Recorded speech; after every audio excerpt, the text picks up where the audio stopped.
Good morning बच्चों पिछले class में आपने पढ़ा था वर्णमाला चैप्टर जो है उसमें पढ़ा था कि वर्णमाला किसे कहते हैं और कोई शब्द किन किन ध्वनियों की सहायता से बनते हैं, उन्हें अलग कैसे किया जाता है, इन सब के बारे में जाना था।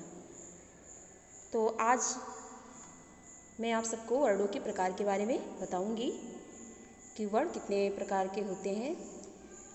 हिंदी वर्णमाला में 2 प्रकार के वर्ण होते हैं। जैसे इंग्लिश अल्फ़ाबेट जो होता है उसमें 2 प्रकार के अल्फ़ाबेट लेटर होते हैं, वॉवेल्स और कॉन्सोनेंट्स। उसी प्रकार से हिंदी में भी 2 प्रकार के वर्ण होते हैं।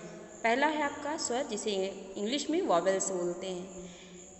स्वतंत्र रूप से, अब स्वर किसे कहते हैं, तो स्वर वे अक्षर होते हैं जिन्हें हम स्वतंत्र रूप से बोल सकते हैं, जिन्हें बोलने के लिए किसी अन्य अक्षरों की आवश्यकता नहीं होती है, वो स्वर कहलाते हैं। स्वतंत्र रूप से बोलने जाने वाले वर्ण स्वर कहलाते हैं। इन्हें बोलने के लिए अन्य वर्णों की सहायता नहीं लेनी पड़ती है। हिंदी भाषा में टोटल 11 स्वर होते हैं। अगर कोई आपसे पूछता है या कभी प्रश्न आपके सामने आता है कि स्वर हिंदी में स्वर कितने हैं, तो हिंदी में 11 स्वर पाए जाते हैं। और वो 11 स्वर कौन कौन से हैं, तो ध्यान से सुनिएगा। आ, ई, उ, री, ए, आए, ओ, आओ। बस यही 11 अक्षर जो हैं वो स्वर में आते हैं। अगला पॉइंट जो है वो है अयोगवाह। अयोगवाह स्वर के आगे 2 अक्षर और लिखे रहते हैं। जब ओ खत्म होता है उसके आगे दिया रहता है अंग, आहा। और इसके साथ साथ में ये जो चंद्र बिंदु होता है अनुनासिक, इसे भी अयोगवाह कहा जाता है। अंग जिसे अनुस्वार कहते हैं हम, और यहाँ यानी कि अनुनासिक, तथा आहा विसर्ग।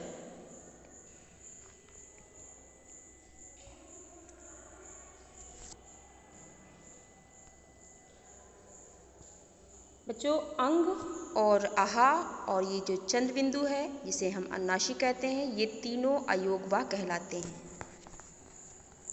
इनका प्रयोग अन्य स्वरों के समान व्यंजनों के साथ किया जाता है। जिस प्रकार से जो स्वर होते हैं उनका प्रयोग व्यंजन के साथ किया जाता है, जैसे का पे आ का मात्रा है तो पढ़ते हैं का, यदि का पे ओ का मात्रा है तो पढ़ते हैं को, का पे छुटी का मात्रा है तो पढ़ते हैं कि, और यदि का पे बड़ी का मात्रा है तो पढ़ते हैं की।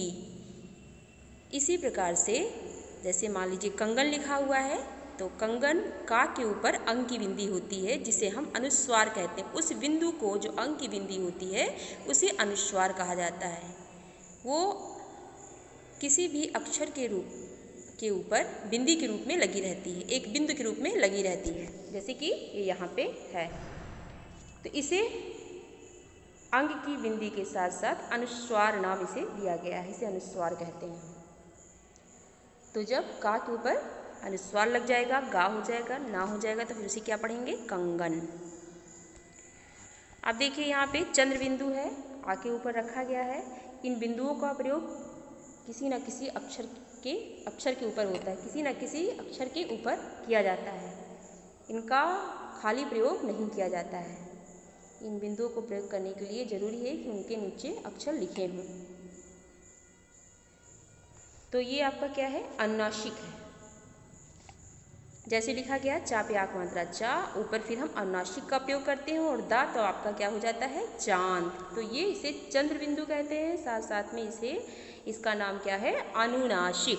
चंद्र बिंदु को अनुनासिक कहा जाता है और अंग की बिंदु को अनुस्वार कहा जाता है। तथा उसके बाद देखिए आहा। आहा ये जो विसर्ग लगा होता है उसका जो उच्चारण होता है वो हा की तरह होता है, आहा। तो आहा जो होता है ये किसी भी अक्षर के बाद में आता है। आहा के बगल में जो 2 बिंदु रखे हैं इसे विसर्ग कहा जाता है। लोग कहते हैं आहा की बिंदु, और इसका नाम एक है विसर्ग।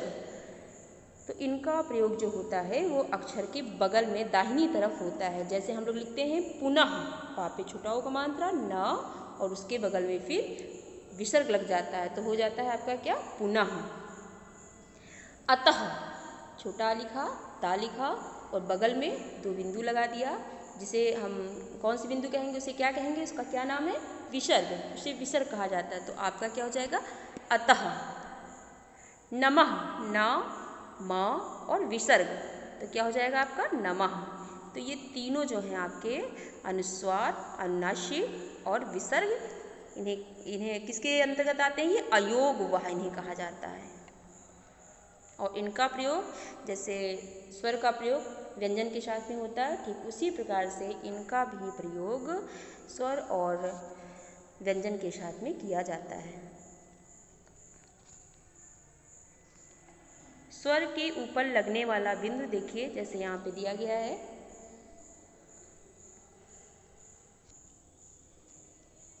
देखिए ये जो बिंदी है, स्वर के ऊपर लगने वाला बिंदु क्या कहलाता है, अनुस्वार कहलाता है।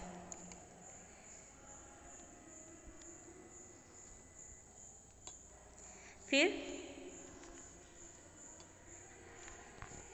जैसे रंग, रा के ऊपर किसकी बिंदी है, अनुस्वार की बिंदी है। पंख के ऊपर, पा के ऊपर किसकी बिंदी है, अनुस्वार की बिंदी है।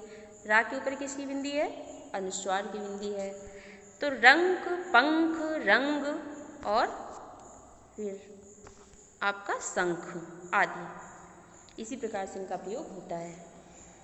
स्वर के ऊपर लगने वाले चंद्र बिंदु, देखिए स्वर के ऊपर लगने वाले चंद्र बिंदु अनुनासिक कहलाते हैं। जब किसी स्वर के ऊपर या किसी व्यंजन अक्षरों के ऊपर चंद्र बिंदु लगता है, देखिए चंद्र बिंदु जो है वो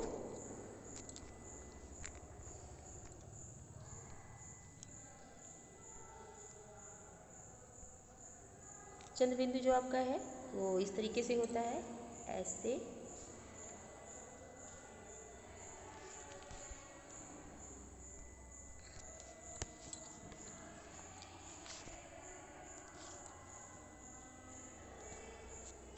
चंद्र बिंदु आपका ऐसे होता है, देखिए ऐसे करके और ऐसे, ये आपका चंद्र बिंदु हो गया। और जो अनुस्वार लगता है वो सिर्फ कोई अक्षर लिखा गया, जैसे लिखा गया का और उसके ऊपर ऐसे बिंदी सिर्फ रख दी गई, तो ये आपका अनुस्वार हो जाएगा। ओके बच्चों, देखिए फिर है आपका कि स्वर के ऊपर लगने वाला चंद्र बिंदु अनुनासिक कहलाता है। जैसे आँख, हंसना, चांद, दांत, इन सभी शब्दों में जो प्रयोग हुआ है आ के ऊपर, हा के ऊपर और चा पे आ का मात्रा उसके ऊपर, दा पे आ का मात्रा उसके ऊपर, ये सब आपके क्या है, अनुनासिक है। बच्चों अब आपको पता चल गया कि वर्णों के प्रकार में पहला प्रकार आपका स्वर है, जो 11 होते हैं। 11 स्वर वे कौन कौन से होते हैं। उसके बाद में अयोगवाह में क्या क्या आता है, अंग यानी अनुस्वार, अनुनासिक और विसर्ग, इनका प्रयोग किस प्रकार से किया जाता है, किस तरीके से इसको लिखा जाता है, ये सारी चीज़ें यहाँ पे आप जान चुके हैं। अब आगे बढ़ते हैं। स्वर के बाद लगने वाला बिंदु जो होता है वो विसर्ग कहलाता है। पहले हम आपको बता चुके हैं कि स्वर के बाद लगने वाला जो बिंदु होता है वह विसर्ग कहलाता है। जैसे दुख, अतः, प्रातः आदि। अब अगला जो टॉपिक है वो है हलंत। हलंत किसे कहते हैं, देखिए हलंत किसे कहते हैं। ये रहा आपका ये लाइन, स्वर रहित व्यंजन हल से दर्शाया जाता है, जबकि स्वर युक्त हो जाने पर यह अक्षर हो जाता है। जैसे कि का जो है उसके नीचे देखिए हल लगा हुआ है। हल कैसे लगता है, जैसे ऐसे लिख दिया गया का, ऐसे का लिखा गया और फिर उसके नीचे ऐसे लगा दिया गया, तो ये का के नीचे हल लग गया, तो ये जो का होगा आपका स्वर रहित हो जाएगा। पहले ही हम आपको बता चुके हैं कि व्यंजन अक्षरों का पूर्ण उच्चारण करने के लिए स्वर की आवश्यकता पड़ती है। जो व्यंजन अक्षर बोले जाते हैं उन्हें हम बिना स्वर की सहायता से उनका पूर्ण उच्चारण नहीं कर सकते हैं, लेकिन जो स्वर होते हैं वो स्वतंत्र होते हैं। उन्हें बोलने के लिए, उनका उच्चारण करने के लिए किसी भी व्यंजन की आवश्यकता नहीं होती है। तो जब ये का के नीचे हल लग जाता है तो इसे स्वर रहित कहा जाता है। और जब का के साथ में, जैसे का के नीचे ये हल लगा हुआ है और प्लस ये आपका आ इसे जुड़ गया और इस आ के सहयोग से फिर आपका क्या बन गया, का, या पूरा का हो गया।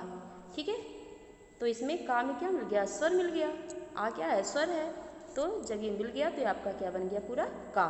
इस का को हम कहेंगे स्वर युक्त, इस का को हम स्वर युक्त बोलेंगे।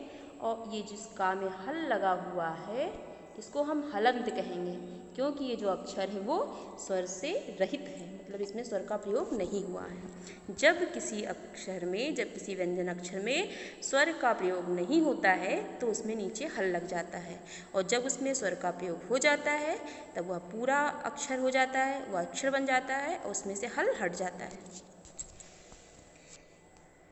अब बच्चों आगे है मात्राएं। मात्राएं, ये देखिए आपका मात्राएं व्यंजनों के साथ जुड़ने पर स्वरों का रूप बदल जाता है, इन्हें मात्रा कहते हैं। स्वरों की मात्राएं नीचे दी गई है। नीचे मात्रा लिखा हुआ है आ, और आ, ई, उ, री, ए, आए, ओ, आओ।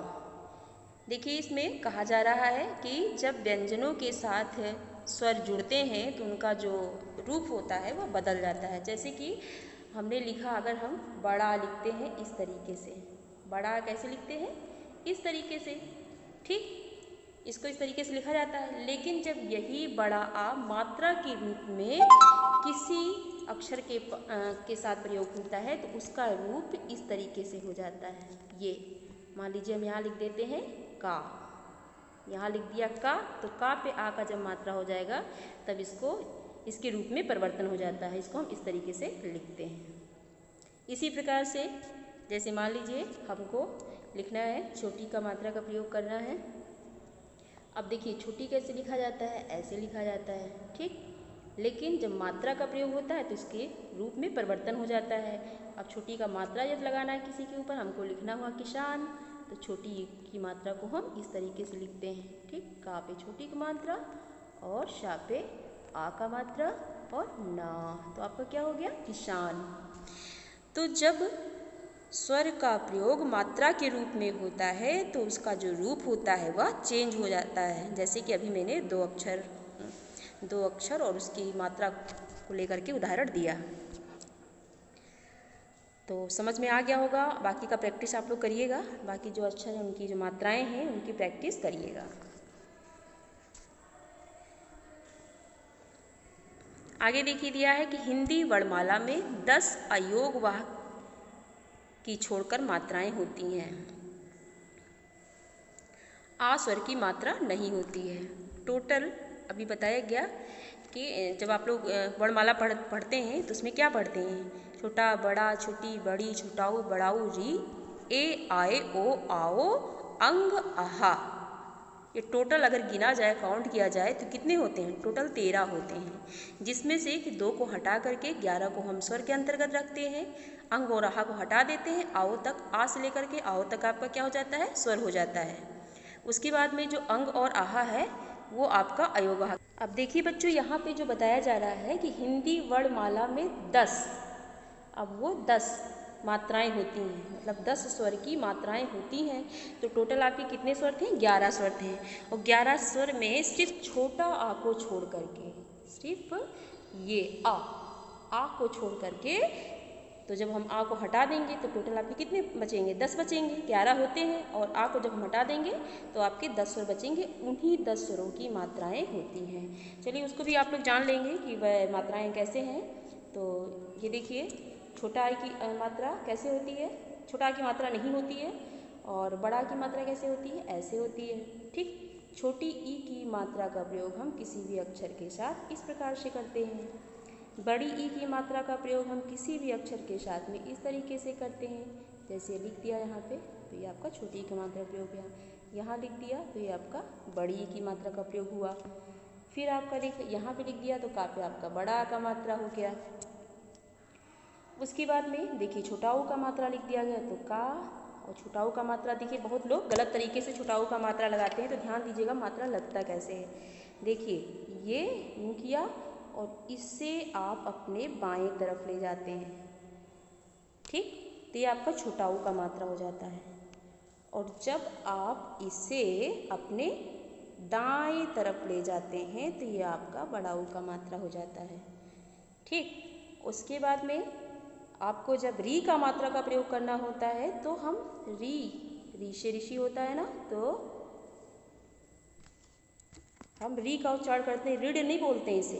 तो जब हम ऋषि यानी कि ऋषि वाला जो री होता है उस मात्रा का प्रयोग जब करते हैं तो उसको ठीक ऐसे, तो का के साथ जब हम ऐसे लगाते हैं तो हो जाता है री। क्या बोलेंगे इसे? री। और आगे अगर लिख दिया मूर्धन्य श और का तो आपका क्या हो गया? कृषक। कृषक बोला जाएगा, इसका उच्चारण किया जाएगा कृषक। आगे की मात्राओं पे ध्यान देंगे, री तक हो गया है। फिर अगर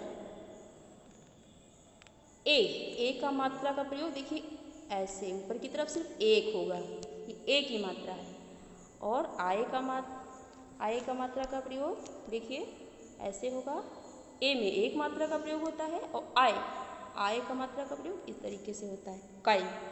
उसको के बोलते हैं, जब ए की मात्रा का प्रयोग होता है तब के बोलते हैं, और जब आय की मात्रा का प्रयोग होता है तो काय बोलते हैं। क्या? काय बोलते हैं, कैसा। क्या बोलते हैं? कैसा। अगर एक मात्रा हटा देते हैं तो क्या बोलते हैं? कैसा। देखिए उच्चारण हो रहा है ना, उच्चारण से वो चीज़ अलग हो रहा है, इसे क्या बोलेंगे? अगर एक मात्रा है तो इस पर क्या लगा हुआ है? का पे ए का मात्रा, तो इसे बोलते हैं कैसा। क्या बोलते हैं? कैसा। और जब इस पर हम दो मात्रा कर देते हैं तो क्या बोलेंगे? कैसा, ठीक। आगे देखिए, का पे ओ का मात्रा कैसे लगता है? ऐसे करके, ऐसे, ये ओ का मात्रा हो गया। सॉरी बच्चों, गलत हो गया, फिर से देखिएगा। देखिए को का मात्रा ऐसे लगेगा, ऐसे किया, ऐसे किया, और फिर ये ओ का मात्रा हो गया। का में ओ का मात्रा लगा हुआ है। आओ का मात्रा लगाना है तो इसी में हम दो कर देंगे, बस आपका आओ का मात्रा हो जाएगा, ठीक। का में हमें अनुस्वार जोड़ना है, का में यदि हमें अनुस्वार जोड़ना है तो सिर्फ ये हो गया आपका अनुस्वार। फिर अगर आपको क्या जोड़ना है? अनुनासिक, तो इसके नीचे ये हो जाएगा। यदि आपको का में विसर्ग का प्रयोग करना है तो फिर विसर्ग का प्रयोग कहाँ होता है? अक्षर के बगल में होता है, ये आपका विसर्ग हो गया। तो अब मात्रा कहाँ पे किस तरीके से लगाया जाता है उसको सही ढंग से समझ लीजिए और इसी तरीके से लगाइएगा, गलत मत करिएगा। अब देखिए आगे है व्यंजन। वर्णों के प्रकार में पहला प्रकार क्या था? स्वर था, और दूसरा क्या है? व्यंजन, जिसे इंग्लिश में क्या कहते हैं? कॉन्सोनेंट्स बोलते हैं। जिन वर्णों का उच्चारण स्वतंत्र रूप से ना होकर स्वरों की सहायता से होता है। पहले ही हम आपको समझा चुके हैं कि जो व्यंजन अक्षर होते हैं उनका उच्चारण स्वतंत्र नहीं होता है, जो स्वर होते हैं उनका उच्चारण क्या होता है? स्वतंत्र होता है। लेकिन जो व्यंजन अक्षर होते हैं उनका उच्चारण स्वतंत्र नहीं होता है, उन्हें बोलने के लिए स्वर की आवश्यकता होती है। तो जिन वर्णों का उच्चारण स्वतंत्र रूप से ना होकर स्वर की सहायता से होता है, व्यंजन कहलाते हैं। हिंदी वर्णमाला में 33 मूल व्यंजन होते हैं और सभी व्यंजनों के उच्चारण में अंत में आ ध्वनि होती है। हर एक व्यंजन अक्षर के अंत में क्या होता है? आ ध्वनि होता है। जब आ ध्वनि जुड़ जाता है तभी वह अक्षर पूरा हो जाता है, नहीं तो फिर उसमें क्या लगा होता है? हलंत लगा होता है। हर एक अक्षर के नीचे क्या लगा होता है? हलंत लगा होता है। तब वह हलंत वर्ण कहलाते हैं। लेकिन जब उसमें आ सम्मिलित हो जाता है, आ का योग हो जाता है, तब वह अक्षर कहलाते हैं। का अक्षर हो जाते हैं, खा अक्षर हो जाते हैं, ठीक। जैसे अभी ये हमने लिखा का और इसके नीचे लगा दिया हल, तो ये हलंत अक्षर कहलाएगा। और लेकिन जब इसमें का प्लस आ जोड़ दिया गया तो ये आपका क्या बन गया? का अक्षर, ये का अक्षर हो जाएगा, ओके। तो जो व्यंजन अक्षर होते हैं वो हलंत में होते हैं और उनमें आ का संयोग होने पर वो अक्षर बन जाते हैं, यानी पूरे हो जाते हैं। तो ये टोटल कितने होते हैं? ये आपके टोटल जो मूल व्यंजन होते हैं वो टोटल 33 होते हैं। अब टोटल 33 में देखिए काउंट कर लेते हैं हम लोग। 1 2 3 4 5 6 7 8 9 10 11 12 13 14 15 16 17 18 19 20 21 22 23 24 25 26 27 28 29 30 31 32 33। तो टोटल आपके कितने व्यंजन हो गए? मूल जो व्यंजन है टोटल कितने हैं? 33। ठीक, जिसमें क्या है? का खा गा घा अंगा, चा छा जा झा ञ, टा ठा डा ढा अड़ा, ता था दा धा ना, पा फा बा भा मा, या रा ला व शा, श सा हा। ये टोटल आपके कितने हैं? 33 हैं। ये जो 33 हैं, 33 को क्या कहलाते हैं? व्यंजन कहलाते हैं।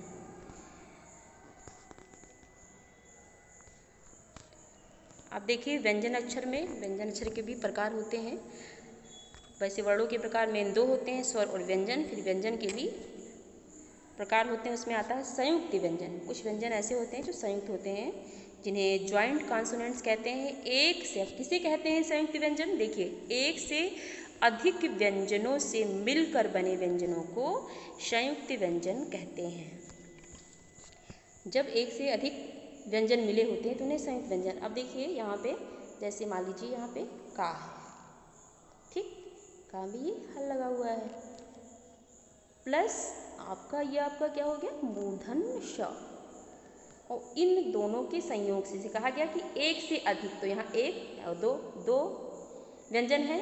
तब जब एक से अधिक व्यंजनों से मिलकर बने व्यंजन, तो इनसे कौन सा व्यंजन बनता है? इनसे बन जाता है आपका छ। ठीक, ये बनता है। तो ये जो है श है, ये संयुक्त व्यंजन है, क्योंकि ये 2 व्यंजनों के सहयोग से बने हैं। तब एक से अधिक व्यंजनों से मिलकर बने व्यंजनों को संयुक्त व्यंजन कहते हैं। तो इन्हें क्या कहा जाता है? संयुक्त व्यंजन कहा जाता है। इसी प्रकार से जो संयुक्त व्यंजन होते हैं वो टोटल बच्चों कितने होते हैं? 4 होते हैं। कभी कोई प्रश्न आपसे पूछता है कि संयुक्त व्यंजन कितने होते हैं, तो संयुक्त व्यंजन 4 होते हैं। कौन कौन से? देखिए, एक तो आपका शा हो गया, उसके बाद देखिए ता, क्या है आपका? एक सेकेंड, देखिए छा हो गया, फिर आपका ये देखिए ता, और देखिए ता, इसके नीचे हल लगा हुआ है, फिर ये और फिर रा। इसके सहयोग से आपका क्या बन गया? त्रा। क्या बना आपका? त्रा। तो ये भी आपका 2 व्यंजनों के सहयोग से बना है, इसलिए यह भी आपका संयुक्त व्यंजन हो जाएगा। 2 हो गए। फिर देखिए तीसरा क्या है? तो तीसरा आपका है ज्ञा, वो भी संयुक्त व्यंजन के अंतर्गत आता है, क्योंकि देखिए किससे बना है? ज्ञा। लोग गा कभी कभी भूल जाते हैं और गा या जोड़ने लग जाते हैं, उससे ज्ञा बनना है, लेकिन ज्ञा जो बनता है बेटा जा। जा, नीचे हल लगा है, प्लस यहाँ अपने दिमाग में इस चीज़ को बैठा लीजिए कि ज्ञा जो बनता है वो जा और यहाँ से बनता है। ठीक है, जो ज्ञा बनता है वो गा से नहीं बनता है, गा और यहाँ से नहीं बनता है, जा और यहाँ से बनता है। इस चीज़ को अपने दिमाग में बैठा लीजिए। इसमें लोग कंफ्यूज हो जाते हैं, गलत कर देते हैं। कभी कभी पूछा जाता है कि ज्ञा अक्षर किससे मिलकर बना हुआ है, और कहीं अगर ऑप्शन में दिया होता है गा, तो लोग गा पे लगा देते हैं। गा यहाँ दिया है तो गा और यहाँ पे लगा देते हैं, जबकि बना किससे होता है? जा और यहाँ से। जा और यहाँ से बना होता है ज्ञा। तो ये आपका तीसरा संयुक्त अक्षर हो गया। अब आपका चौथा जो संयुक्त अक्षर है वो आपका ये रहा, शा सा। ये कौन सा है? तालव्य शा है। इसको बोलने में हमें तलवे की सहायता लेनी पड़ती है। जीभ जो हमारी है वो ऊपर के तलवे से सटती है।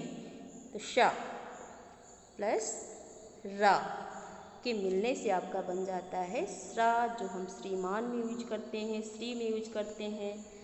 ठीक, तो आपका ये स्रा। तो इस प्रकार से संयुक्त व्यंजन में कौन कौन से व्यंजन आते हैं? आपके 4 व्यंजन आते। कितने व्यंजन आते हैं? 4 व्यंजन आते हैं। आपका शा, त्रा, ज्ञा और इसके साथ साथ स्रा। ये आपके 4 जो हैं वो संयुक्त व्यंजन हो जाते हैं।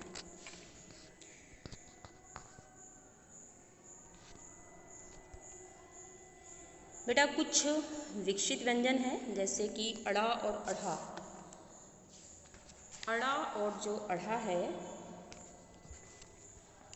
देखिए अड़ा ये अढ़ा है और ये अढ़ा अड़ा ये जो अड़ा है, ठीक।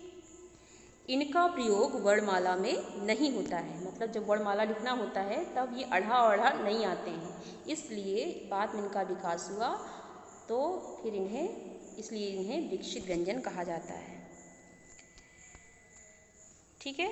अड़ा और अढ़ा ध्वनियों का निर्माण किससे हुआ है? इन ध्वनियों का निर्माण किससे हुआ है? डा से हुआ है। डा से इनका निर्माण हुआ, बन गया अड़ा, और ढा ढक्कन वाले ढा से फिर बन गया ये अढ़ा। तो इनका निर्माण जो है वो डा और ढा से हुआ है, और फिर जब नीचे बिंदु लग जाता है तो ये अड़ा और अढ़ा इसका उच्चारण होता है।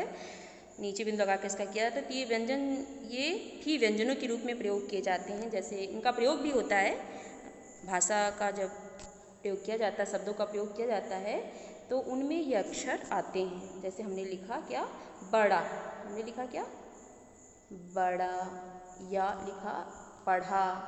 तो उनमें ये जो विकसित व्यंजन हैं उनका प्रयोग होता है। लेकिन जब वर्णमाला कभी लिखाया जाता है कि हाँ आ से ज्ञा तक लिखिए, तो उसमें ये अक्षर नहीं आते हैं, इसलिए इनको क्या कहा जाता है? विकसित व्यंजन कहा जाता है।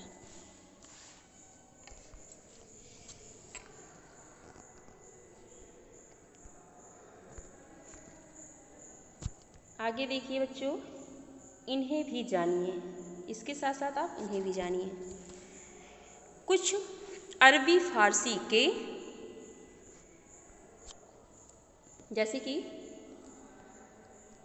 आपका लिखा गया अरबी फारसी के, ये तो आपका वर्णमाला में आता है जा, लेकिन जब इनके नीचे ये लगा दिया जाता है, इसे नुक्ता बोलते हैं, ठीक है। इसे क्या बोलते हैं? नुक्ता बोलते हैं। तो जब अरबी फारसी शब्दों का प्रयोग किया जाता है, हिंदी में हिंदी के साथ साथ में संस्कृत शब्द भी आते हैं, अरबी फारसी शब्द भी आते हैं, यानी विदेशी भाषा के शब्द भी आते हैं, अंग्रेजी भाषा के शब्द आते हैं। तो जब ये हिंदी में कहीं भी जब अरबी फारसी के शब्द आते हैं तो वहाँ पर उन शब्दों के साथ इन अक्षरों के साथ उन शब्दों का प्रयोग किया जाता है। जैसे कि यहाँ पे जा है तो फिर आपका क्या है? वर्णमाला के अंतर्गत आता है जा, और जब ये नीचे नुक्ता लग जाता है तो इसे क्या कहते हैं? जा। क्या कहते हैं? जा। जमीन, जैसे यहाँ पे लिखा हुआ है जमीन, तो जमीन जो है वो आपका अरबी फारसी वर्ड है। उसके बाद में दफ्तर लिखना हुआ तो आपका जैसे दा हुआ, ये फा के नीचे लगा हुआ नुक्ता, किसके नीचे? दफ्तर। क्या बोलते हैं? दफ्तर। तो ये सारे जो ऐसे अक्षर जिसके नीचे नुक्ता का प्रयोग होता है वो सब उर्दू, अरबी और फारसी के अंतर्गत वो अक्षर आते हैं। तो जा फा व्यंजनों का भी हिंदी में प्रयोग किया जाता है, जैसे रोजाना, जमीन, दफ्तर, बेवकूफ़ आदि, इन सब का प्रयोग भी हिंदी में होता है। दूसरा पॉइंट है कि रा में ऊ या ऊ को इस प्रकार जोड़ा जाता है। जैसे आपने मात्रा देखा है, मात्राओं का प्रयोग ऊपर नीचे बगल में इस तरीके से होता है, लेकिन ये जैसे रा अक्षर है तो रा अक्षर में जो ऊ मात्रा का प्रयोग देखिए, जब हम किसी भी और अक्षर के साथ प्रयोग करते हैं, जो ऊ की मात्रा है ये इस नीचे की तरफ करते हैं, लेकिन रा के अक्षर के साथ जब हम छोटा ऊ की मात्रा का प्रयोग करते हैं, ध्यान से देखिएगा सब लोग, ये जब रा के साथ अगर हम छोटा ऊ की मात्रा का प्रयोग करते हैं तो ये ऐसे करके इसको नीचे अपनी बाएं तरफ घुमा दिया जाता है, ठीक है। जैसे ऐसे लिखा, फिर इसको करके ऐसे घुमा दिया जाता है, तो ये छोटा ऊ का मात्रा हो जाता है। और जब कभी रा में, इसीलिए लोग पहचाने इस बारीकी को लोग जानते नहीं हैं, और छोटाओ कभी छोटाओ की मात्रा समझ लेते हैं, कभी बड़ाओ की मात्रा समझ लेते हैं। तरीका इसका ये होता है, जो छोटाओ का मात्रा होता है तो ये फिर अपने बाएं तरफ घूम जाता है, और जब बड़ाओ की मात्रा का प्रयोग होता है तो फिर ये दाईं तरफ घूम जाता है, ठीक। देखिए यहाँ पे शो भी हो रहा है, देख रहे हैं आप लोग, ये देखिए यहाँ पे बना हुआ है छोटा ऊ। देखिए जब छोटा ऊ की मात्रा का प्रयोग हुआ है, ये देखिए यहाँ पे ये छोटा ऊ की मात्रा का प्रयोग हुआ है, और जब बड़ा ऊ की मात्रा का प्रयोग होता है तो फिर इस तरह से बनता है, ठीक। यानी जब छोटा ऊ की मात्रा का प्रयोग होता है तो फिर ऐसे आपका रहता है, और जब बड़ा ऊ की मात्रा का प्रयोग होता है तो ये आपका ऐसे बनता है, ठीक। अब शब्द हम आपको बता देते हैं कि छुटाऊ की मात्रा, रा में छुटाऊ की मात्रा का प्रयोग करते हुए फिर कोई शब्द है। हाँ, शब्द तो लिखा है, इस रुपया है और रूप है। ठीक, आपका फिर रुकना, रुकना में आपका छुटाऊ की मात्रा का प्रयोग होता है रा के साथ में। और अगर हमने लिखा कि रुष्ट हो गए, तो रुष्ट में आपका रा में क्या हो जाएगा, बड़ाऊ का मात्रा। उसका उच्चारण भी उसी तरीके से होता है। देखिए, रुपया और रूप, रुपया रूप। री को हा तथा शा में इस प्रकार जोड़ते हैं। अब री का मात्रा का जो प्रयोग होता है वो हम किस तरीके से हा में प्रयोग कैसे करते हैं। जैसे जो बच्चे नहीं जानते हैं, अगर उनसे कह दिया जाए कि हा में भी री लगाओ, तो वो क्या समझेंगे। जैसे कि मान लीजिए कि का में है, का में री का मात्रा का प्रयोग ऐसे किया गया, तो वो हा में भी ऐसे लगा देते हैं। कैसे, ऐसे। लेकिन ये चीज़ क्या है, गलत है। हा में री का मात्रा का प्रयोग, देखिए ये घुंडी घुमाई ऐसे, फिर ये हा आपका बन गया, और री का मात्रा हम ये मिडिल में करते हैं, बीच में, इसकी नोक पे। तो इसी तरीके से लिखा जाता है। फिर आपका ये दा हो जाता है, फिर या हो जाता है, तो आपका क्या बन जाता है, हृदय। क्या बन जाता है, हृदय। तो जब हा में हम री की मात्रा का प्रयोग करते हैं तो हा के मिडिल वाली नोक पे करते हैं, री लगा देते हैं वहाँ पे। इसी प्रकार से जब शा, ये जो आपका शा है, तालब पे शा, तो इसमें जब री की मात्रा का प्रयोग होता है तो फिर ऐसे नहीं लगता है। देखिए, ऐसे नहीं लगाया जाता है, बल्कि कैसे लगता है, जब री का मात्रा का प्रयोग होगा तो ये देखिए, और जब इसमें री का प्रयोग किया जाता है तब ये आपका कैसे बन जाता है, श्री। क्या बन जाता है, श्री। हम लिखते नहीं हैं श्रृंगार, क्या लिखते हैं, श्रृंगार। अब देखिए, श्रृंगार ऊपर बिंदी किसकी हो जाएगी, अनुस्वार की, तो आपका हो जाता है श्रृंगार। कल देखिए वर्ण विच्छेद पढ़ाया था। आइए हम लोग श्रृंगार शब्द का वर्ण विच्छेद करते हैं। तो देखिए, श्रृंगार का हमें करना हुआ ना, तो हम कैसे करेंगे, देखिए, शा, ठीक, हल लगा दिया, फिर आपका क्या है, री, फिर हमने री लगा दिया, फिर आपका क्या है, अंग है, अंग की बिंदी है, ठीक, प्लस, फिर से देखिएगा,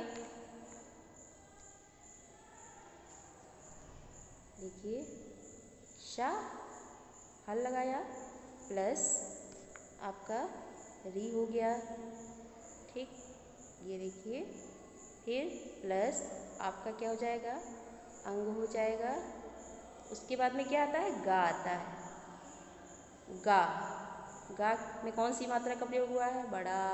अब गा से मात्रा अलग हुआ तो नीचे हल लग जाएगा, ठीक। और आ, बड़ा का मात्रा प्रयोग हुआ है, बड़ा लिख दिया जाएगा। फिर आपका क्या आया, रा आया, ठीक है। रा से आ को अलग किया गया, प्लस आ। अब इस प्रकार से हम श्रृंगार शब्द की ध्वनियों को अलग अलग लिखते हैं।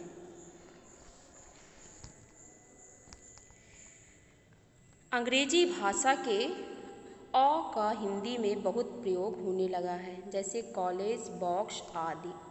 देखिए, जो कॉलेज शब्द है वो अंग्रेजी भाषा से आया है। हिंदी में प्रयोग होता है, कॉलेज आता है कि वो जो बच्चा है कॉलेज में पढ़ता है, वो लड़के कॉलेज में पढ़ते हैं, कॉलेज तो लिख दिया जाता है। बट ये जो शब्द होता है, अगर पूछा जाए कि कॉलेज, कभी कभी आता है कि पाठ पढ़ने के बाद में क्वेश्चन दिया रहता है कि पाठ से अंग्रेजी शब्दों को ढूंढकर लिखिए, तो ये वही शब्द होते हैं जिन्हें हमें ढूंढ करके लिखना होता है। ये अंग्रेजी भाषा के शब्द होते हैं। तो कॉलेज, ये जो आ का उच्चारण होता है, ये तो ना आ बोला जाता है इसे, ना ओ बोला जाता है, बल्कि इसका थोड़ा सा मिडिल में होकर के इसका उच्चारण बोलते हैं अ। क्या बोलते हैं, अ। कॉलेज, बॉक्स, ये सब अंग्रेजी भाषा के शब्द हैं।